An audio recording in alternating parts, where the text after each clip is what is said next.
ប្រពន្ធសម្លាញ់បងចាំអូននៅខាងក្រៅណាកុំខ្លាចអីនឹងមិនអីទេនាធ្វើចិត្តឲ្យសប្បាយទៅមិនបាច់ភ័យទេចា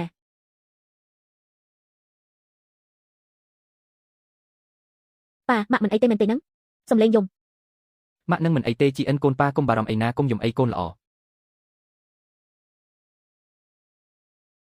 ប៉ាមិនក៏ម៉ាក់មិនទាន់ចេញមកទៀតអញ្ចឹងចាំបន្តិចទៀតម៉ាក់នឹងចេញមកហើយម៉ាក់នាំជីអិនទៅសម្រាប់នៅបន្ទប់សិនទៅយប់ជ្រៅហើយចាំកូននៅចាំទីនេះម្នាក់ឯងបានហើយ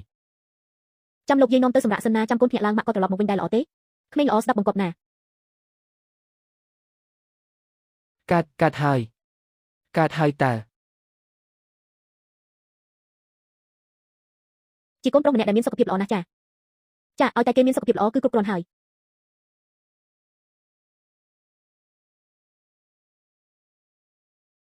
ហត់នឿយហើយប្រពន្ធសម្លាញ់បងបានរៀបចំកាដូភ្ញាក់ផ្អើលឲ្យអូននៅក្នុងបន្ទប់រួចហើយ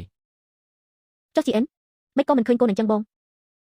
ឲ្យម៉ាក់នាំកូនទៅសម្រាប់បាត់ហើយក៏បានប្រាប់ដំណឹងល្អដល់ពួកគាត់ដែរចាំព្រឹកស្អែកពួកគាត់មកវិញហើយពេលកូនមកនេះមកឲ្យអូនមើលមុខបន្តិចមើល